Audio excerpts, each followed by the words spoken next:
นี่นะครับตัดหญ้านะท่านผู้ชม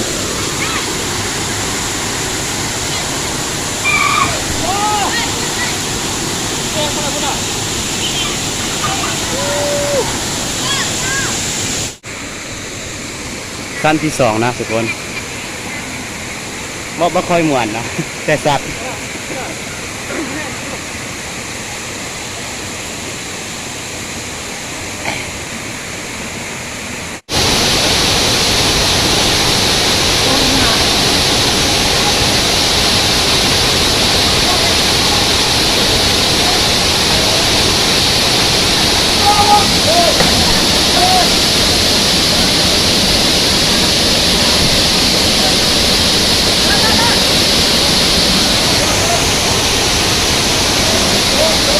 นี่งามสบายดีท่านผู้เบิ่งทุกคู่ทุกคนไม่มาคลิปนี้ให้กดไลค์กดแชร์กดกระดิ่งเพื่อบอกพลาดใหม่ๆของพวกเราได้ไปกัน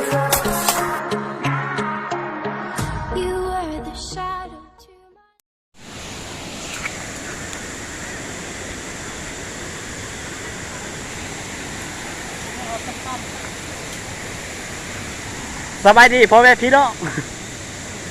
วันนี้มาลินตัดกับทีมโปรฟอสลินนะ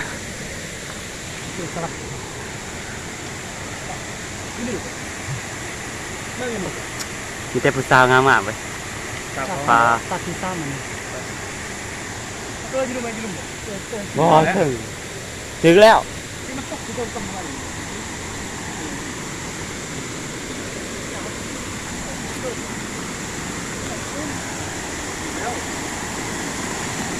ระวังตัวซับตกด้วยจอย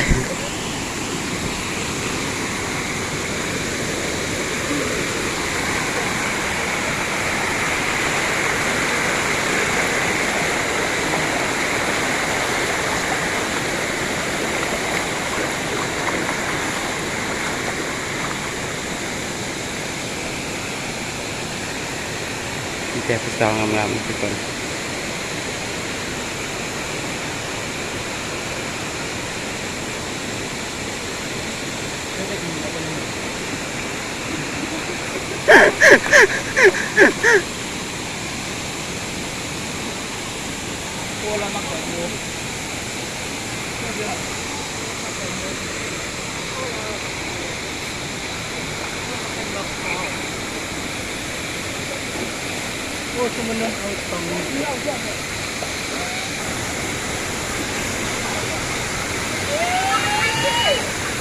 ชาวหลายนะทุกคนชาวเขาเหมือดเธอ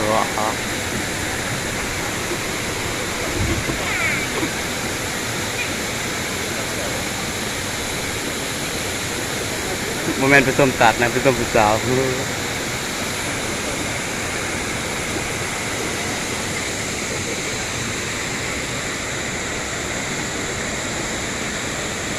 มีแต่ขายไม่ได้ซื้อมีแต่ขายนี่มัน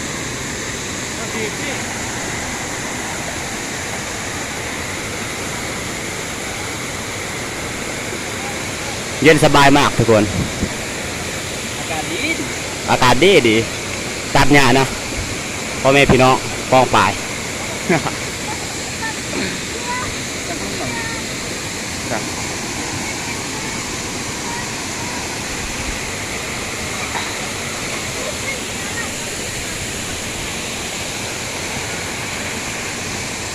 กระซองนาที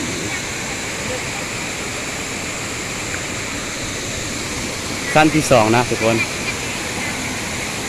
บ่ค่อยม่วนนะแต่สัตว์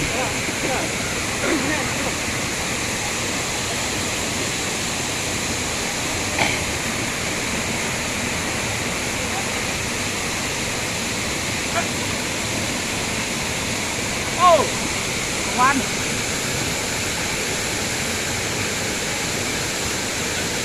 จอยเขาดูคือนมใหญ่มากทุกคน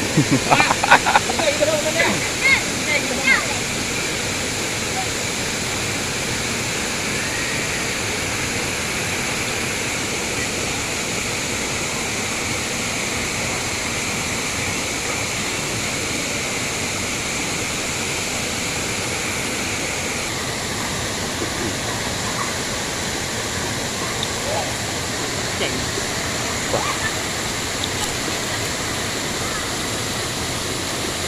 ใช่ยังเป็นมีจำกัน ใต้ตัด พอทำเก่าเลย ใต้พิซซ่า นะไปยาหลักกันเลยคุกกี้นะปั๊บเลย นี่เบิ่งแล้ว อย่าไปแจกมั่วกูเอ้ยเนี่ย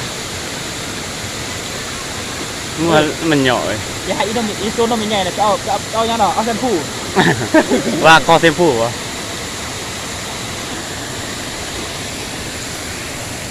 มันจะมาอีก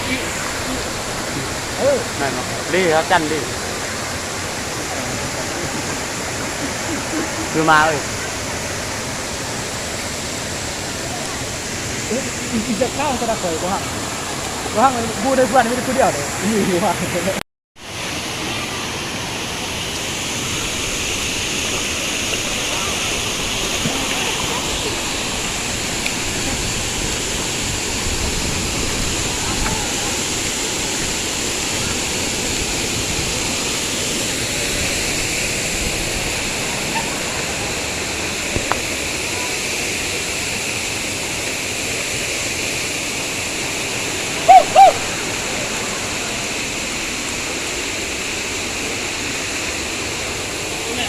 ให้มาล้อมหัวเลยเนาะ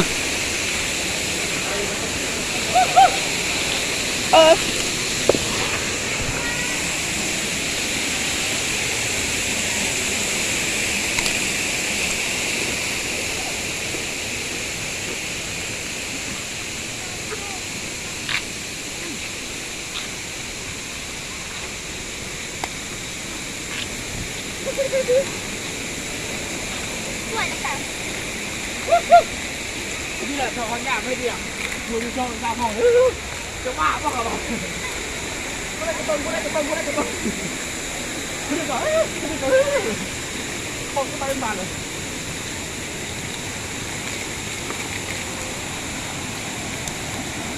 เขากินไรเนาะเสียแล้วมีแต่ไข่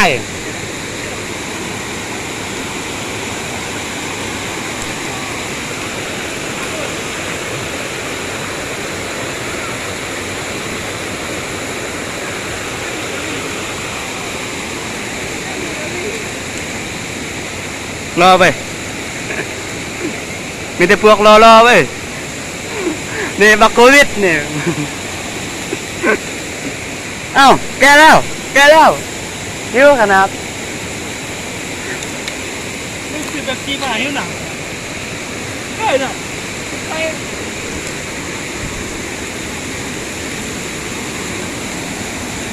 ไปถ่ายพื้นสาวก่อน น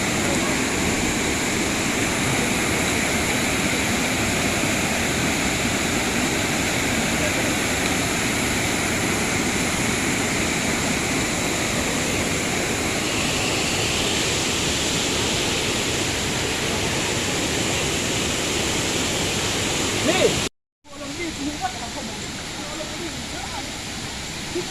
สั้นหนึ่งนักขันซ้อมลองเปลี่ยนตัดสั้นหนึ่ง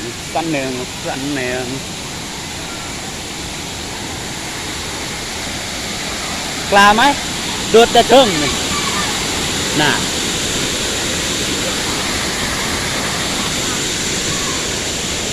ถึงมาไอ้ที่เกือบจะไอ้กระหักไล่เติบอยู่ไหนแก้ว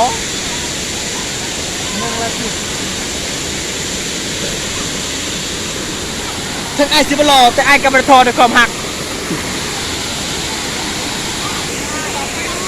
ลงรีวิวก่อน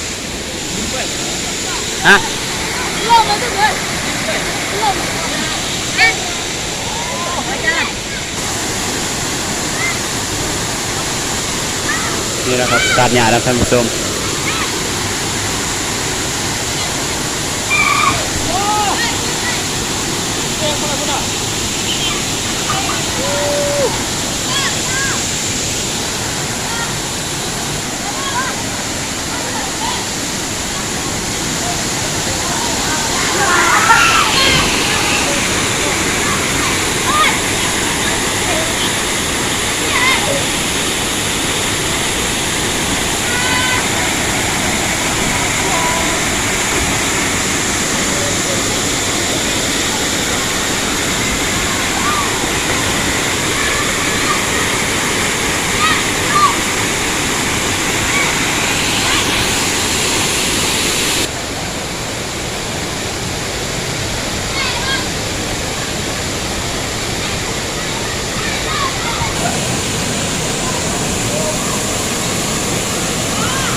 ตัดหญ้าตอนหนึ่งนะท่านผู้ชม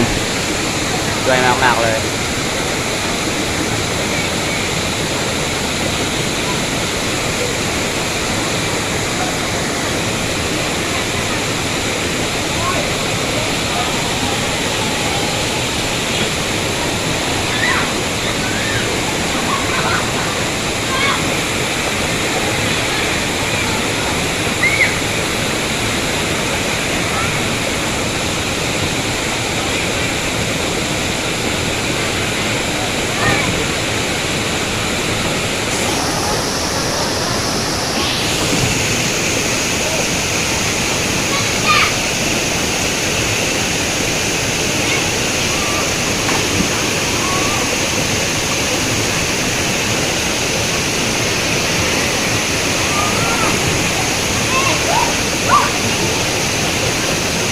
ไม่ใช่เด็กน้อยลิ้นนะท่านผู้ชม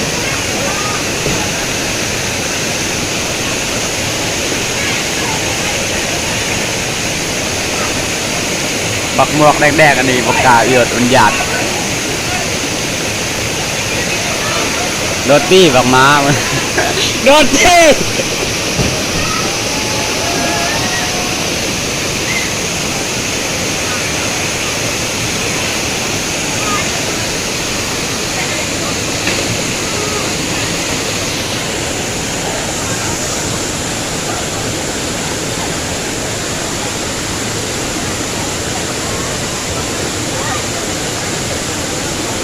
ขอบคุณที่ติดตามรับชมนะฮะฝากกดไลค์กดแชร์กดซับสไครต์กองสักกลินและ YouTube นะครับ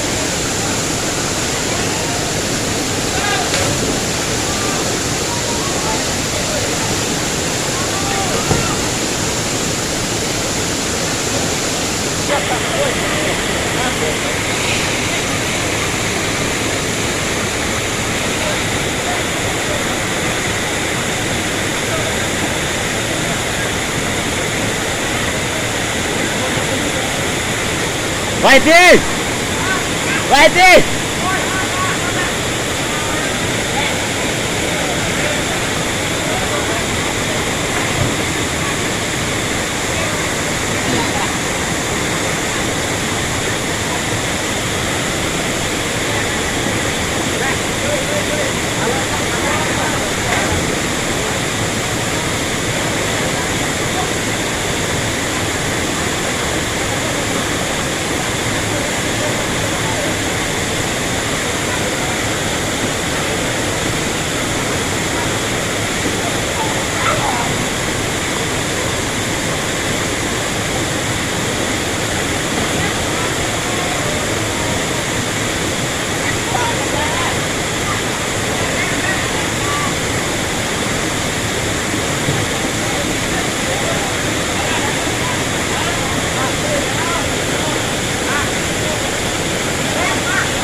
ไอ้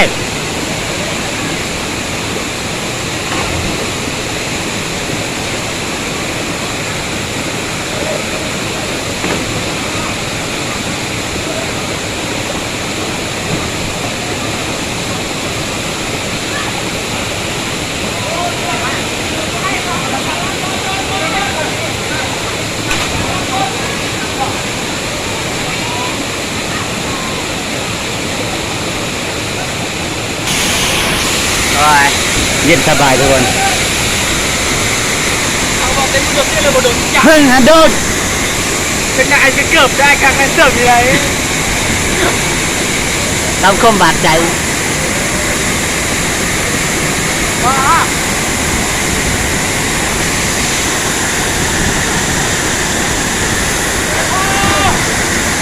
แม่งเมยขาหัวกู เจ้า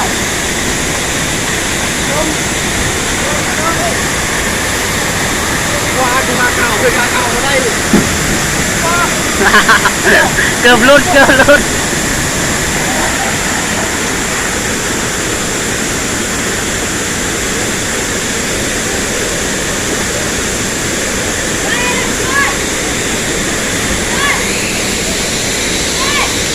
โดนเอาบอกเต็มโดนเต็มเลยโดนเจ้มึงเอาหัวเราก่อนไอ้พี่โดนเอาหัวเราก่อนเลย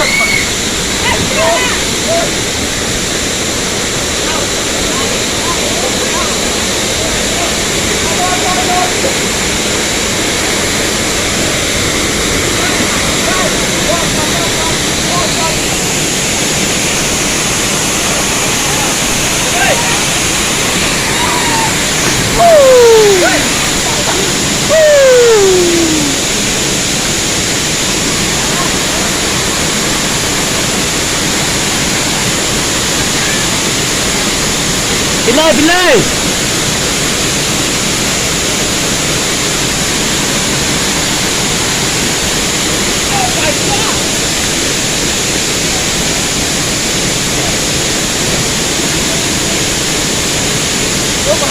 บักหม้อนี่แบบบ่โดดบ่ดิจากอายไป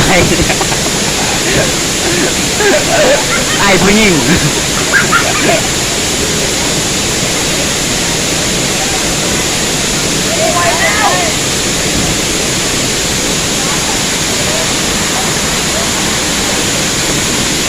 ไม่ยิงไม่ยายังกาโดด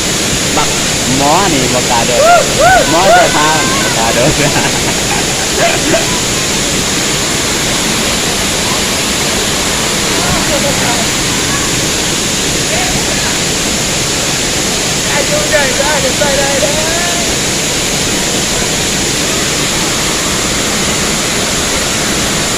มากันเยอะเลย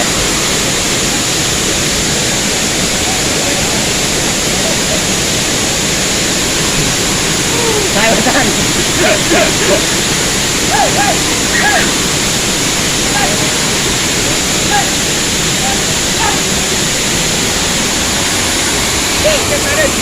เออปากกาโดนกัน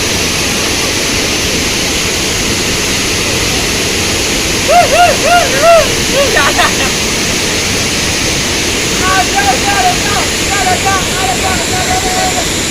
ไว้จี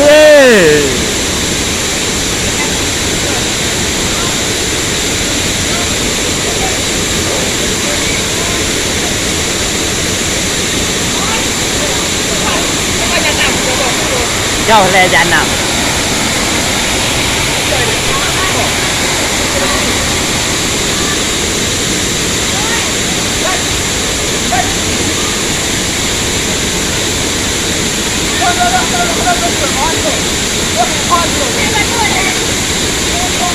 ปลา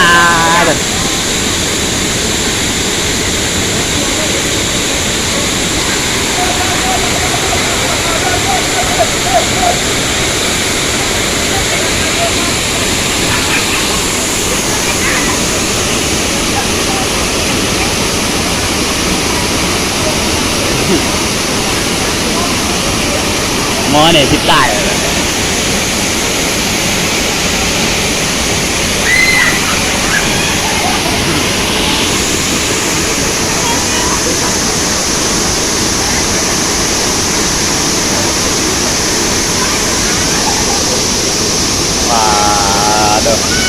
ใหญ่อดีต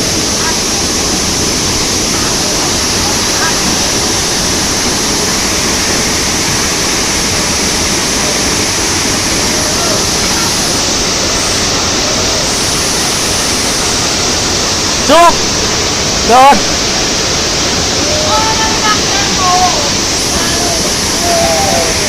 โอ้เรามันใจโอมาก